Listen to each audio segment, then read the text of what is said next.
تو وہ چلتی رہتی ہے. ہمارا ہائرنگ کرائٹیریا جو آپ کہہ سکتے ہیں کافی ڈیفیکلٹ ہے, تو اس طرح سے چیزیں چل رہی ہوتی ہیں. میم ٹیکنیکل ریکروٹمنٹ جو ہے یہ کس طرح سے ڈفرینٹ ہے ٹریڈیشنل ریکروٹمنٹ سے, اور یہ مشکل کیوں ہے, اس میں کیا کیا چیزیں بہت زیادہ کنسیڈر کی جاتی ہیں, دیکھی جاتی ہیں؟ اچھا علی, اس میں ایکچولی میں یہ ہوتا ہے کہ ٹریڈیشنل ریکروٹمنٹ آپ کہہ سکتے ہیں کہ اس طرح سے ہوتا ہوگا آئی گیس کہ آپ کے پاس ایک ریزیومے ہوتی ہوگی, آپ نے اس ریزیومے کی بیسس پہ ہی جو ہے وہ کینڈیڈیٹ کو ایک شارٹ انٹرویو میں آپ جج کر لیتے تھے, دین اس کو ہائر کر لیتے تھے. بٹ آئی گیس جو ابھی ہماری ٹیکنیکل ریکروٹمنٹ چل رہی ہوتی ہے اس میں آپ کو بہت زیادہ لائک فلٹرنگ والے پروسیس سے کینڈیڈیٹ کو گزارنا پڑتا ہے.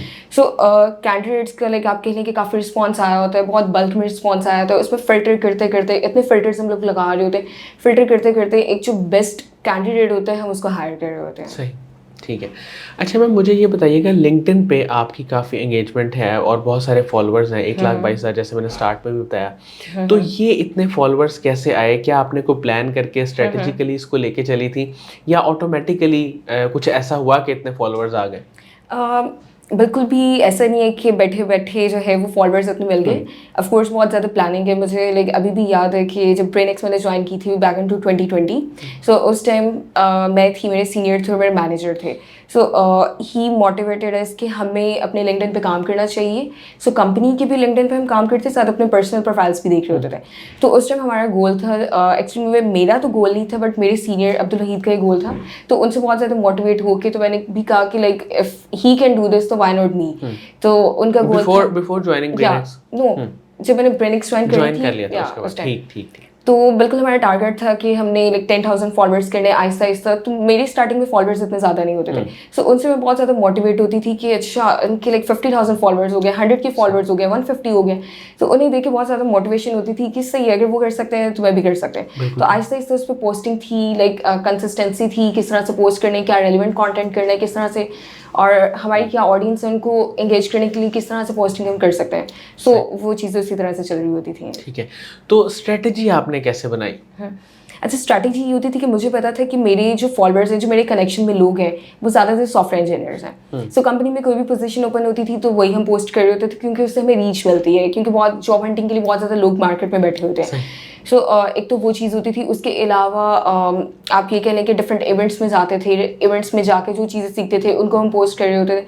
تو آہستہ آہستہ جو بھی ہمارے پاس کانٹینٹ ہوتا تھا, ریلیونٹ کانٹینٹ, اس کو ہم پوسٹ کر رہے ہوتے تھے. میم ٹیکنیکل ریکروٹمنٹ کی اگر ہم بات کریں تو اس میں آپ نے اب تک کیا میجر چیلنجز فیس کیے ہیں, کیونکہ مشکل ہے اس پروسیس کے ذریعے ہائرنگ کرنی, تو آپ نے کیا چیلنجز فیس کیے؟ اچھا, چیلنجز جو میجر ہے میرے خیال سے, کوئی بھی ہائرنگ آ جاتی ہے, ادھر وہ فریش گریجویٹ کی ہے یا ایک ایکسپیرینس پرسن کی ہے, مجھے لگتا ہے کہ چیلنجز آپ کو فیس کرنے کو ملتے ہیں. مجھے اتنا آئیڈیا نہیں کہ باقی کمپنیز میں کس طرح کے پروسیس چل رہے ہوتے ہیں. آئی گیس جو جائنٹ کمپنیز ہوتی ہیں ان میں پروسیسز اسی طرح سے بہت اسٹریم لائن ہوتے ہیں. سو یہ ہوتا ہے کہ ہم کبھی بھی اس طرح نہیں کرتے کہ ایک انٹرویو کی بیس پہ کینڈیڈیٹ کو ہائر کر لیں. ہمارے فلٹر اس طرح سے لگتے ہیں کہ کینڈیڈیٹ کی شارٹ لسٹنگ ہوتی ہے, اسکریننگ پروسیس گزر رہا ہوتا ہے کینڈیڈیٹ. اس کے علاوہ جو ہے وہ ہم پرسنالٹی ٹیسٹ کروا رہے ہوتے ہیں, ٹو ڈفرنٹ ٹائپ کے پرسنالٹی ٹیسٹ ہوتے ہیں. اس کے علاوہ ریٹن ٹیسٹ ہوتا ہے just to check their written skills. اس کے علاوہ کمیونیکیشن ٹیسٹ ہوتا ہے just to check their communication skills. اس کے بعد ان کے ٹیکنیکل 3 انٹرویوز ہوتے ہیں. سو فرسٹ انٹرویو جو ہوتا ہے that is conducted with the team lead, اور سیکنڈ انٹرویو ہوتا ہے with the manager, the person who is managing the whole department. اس کے بعد final interview with the CEO.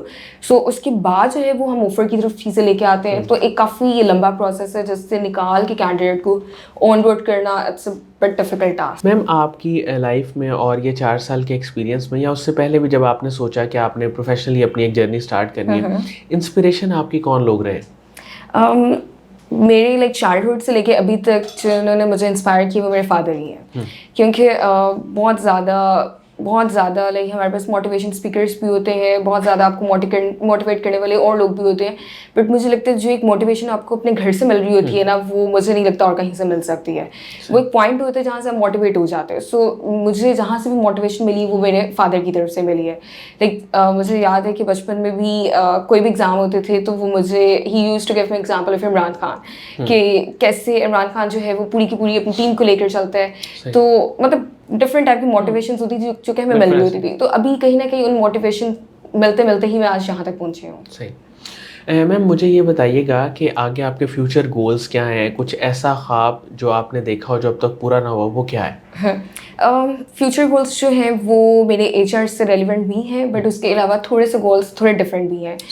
Like یہ ہے کہ تھوڑا سا انٹرپرینورشپ والی سائڈ پہ بھی میں جانا چاہ رہی ہوں, کیونکہ آئی گیس کافی چیزیں سیکھ لی ہیں ایچ آر میں بھی. اس جرنی کو بھی ساتھ ساتھ رکھنا ہے, بٹ اس کے علاوہ تھوڑا بہت اپنا بزنس بھی لے کے چلنا ہے. میم آپ کیا سمجھتی ہیں کہ آنے والے ٹائم پہ جاب سیکٹر میں کس جگہ پہ جاب سب سے زیادہ ہوں گی, یعنی کس فیلڈ میں لوگوں کو ابھی اپلائی کرنا چاہیے, گریجویشن ماسٹرز اسی فیلڈ میں کرنا چاہیے؟ اس حوالے سے آپ کیونکہ دیکھ رہی ہیں ریکروٹمنٹ کو تو آپ کو اندازہ ہوگا, تو آپ اس میں کیا گائیڈ لائن دیں گی؟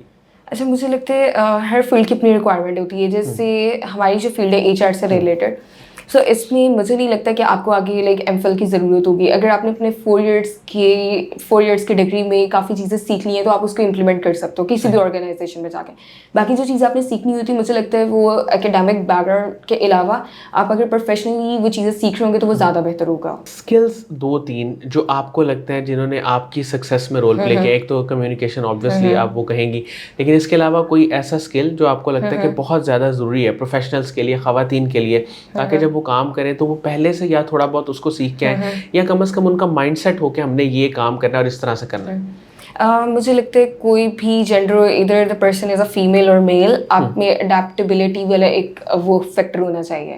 کیونکہ کسی بھی آپ آرگنائزیشن میں جاتے ہیں وہاں پہ آپ کے اکارڈنگلی چیزیں نہیں چل رہی ہوتی. جو بھی جس بھی طرح کا انوائرمنٹ ہوتا ہے you must have to adapt that culture, that environment, جو بھی جس طرح کا بھی ہوتا ہے. باقی آہستہ آہستہ اس چیز کو بھی اڈیپٹ کرو. اس کے علاوہ آپ جو اپنا لائک ان پٹ دے سکتے ہیں, لیٹ سے آپ کو لگتا ہے کہ آپ ایک پازیٹیو وائبس کریٹ کر سکتے ہیں اپنے انوائرمنٹ میں, تو آپ وہ بھی کریٹ کریں. بٹ اڈیپٹیبلٹی بہت ضروری ہے. اس کے علاوہ ٹیم ورک بہت بہت ضروری ہے. لائک آپ کہیں پہ بھی جا کے انڈیویجولی کام نہیں کر سکتے, آپ کو ٹیم کو لے کے ساتھ چلنا چاہیے. سو یہ 2-3 فیکٹرز ہیں. میم قاسم علی شاہ صاحب کی فاؤنڈیشن کو اور ان کے کام کو آپ کیسے دیکھتے ہیں؟ اچھا سر, قاسم جو ہے it was always like doing good work since years. جیسا کہ میں بھی آپ کو شاید اس چیز کا آئیڈیا نہیں ہوگا کہ like back in to 2014 to 2016, اس سے بھی پہلے یہ ہے کہ میں ان کی اسٹوڈنٹ بھی رہی ہوں. قاسم علی شاہ اکیڈمی سے بھی جس میں پڑھی ہوں 5 ایئرس تک, لائک کلاس 8 سے لے کے 2nd ایئر تک جو ہے وہ میں وہیں سے پڑھی ہوں. تو سر قاسم کو جو ہے وہ مجھے لائک ابھی بھی یاد ہے کہ سنڈے مارننگس کو اٹھ جانا اور اٹھ کے جا کے سر قاسم کا جو ہے وہ ایک لیکچر اٹینڈ کرنا, نوٹ بک پین لے کے چلے جانا, گھر والوں کو بتا دینا کہ آج سر قاسم آ رہے ہیں, ان کا سیشن ہے. تو تب سے لے کے ابھی تک جو ہے وہ مجھے لگتا ہے سر قاسم بہت اچھا کام کر رہے ہیں, وہ چاہے اکیڈمی کے تھرو ہے چاہے فاؤنڈیشن کے تھرو ہے. میم مجھے یہ بتائیے گا کہ آپ ریکروٹمنٹ کو دیکھ رہی ہیں, لیکن ایسا بھی کبھی ہوا ہوگا یا ہوتا ہوگا کہ آپ نے بہت زیادہ جو ہے محنت کر کے کسی امپلائی کو ہائر کیا ہے اور اس کے کچھ عرصے بعد وہ جانا چاہ رہا ہے, تو ریٹینشن کی بھی کوئی پالیسی آپ نے بنائی ہے یا اس پہ بھی آپ نے کوئی کام کیا ہے, وہ آپ شیئر کریں. اچھا علی رحمان, اس میں یہ ہے کہ یس کمپنیز جیسے گرو کر رہی ہوتی ہیں, ان کی ریٹینشن پالیسیز بھی بن رہی ہوتی ہیں. سو ہمیں لائک ہماری جو ریٹینشن ہے برین ایکس کی, اس میں یہ ہے کہ میں نے آپ کو بتایا ہمارا ہائرنگ پروسیس بہت ہی اسٹریم لائن ہوتا ہے. سو اس کے علاوہ یہ ہے کہ ہم امپلائیز کو بہت زیادہ اپنے انگیج رکھتے ہیں. ہمارے ہیپی آورس ہوتے ہیں, ہمارے ای یو کیو ہوتے ہیں, ہمارے ڈفرینٹ ایونٹس ہوتے ہیں. سو امپلائیز جب اتنی ایفرٹس پٹ کر رہے ہوتے ہیں, اتنا کام کر رہے ہوتے ہیں, اس کے علاوہ امپلائی کو تھوڑا ریلیکسنگ والا انوائرمنٹ بھی چاہیے ہوتا ہے. سو اس طرح کا انوائرمنٹ ہم اپنے امپلائیز کو پرووائڈ کر رہے ہوتے ہیں in terms of employee engagement activities ہے, یا پھر لائک میں نے آپ کو بتایا ہیپی آورس ہے, ای یو کیو ہے, تو اس طرح کے ڈفرینٹ ایونٹس چل رہے ہوتے ہیں. سو مجھے لگتا ہے یہ بہت ایک امپورٹنٹ چیز ہے جو کہ امپلائیز کے لیے ہونی چاہیے. بہت بہت شکریہ مومنہ نعیم صاحبہ, آپ نے ہمارے لیے وقت نکالا. ناظرین, مجھے امید ہے کہ ان کی گفتگو سے آپ نے بہت سی چیزیں سیکھی ہوں گی, خاص طور پہ جو انہوں نے اسکلس کی بات کی اور ٹیکنیکل ریکروٹمنٹ کو انہوں نے ایکسپلین کیا, وہ یقیناً آپ کے لیے بہت فائدہ مند ہوگا. اس کے ساتھ ہی اجازت دیجیے, اپنا بہت ہی خیال رکھیے گا. انشاءاللہ دوبارہ حاضر ہوں گے ایک نئے انٹرویو کے ساتھ. تب تک کے لیے اللہ حافظ.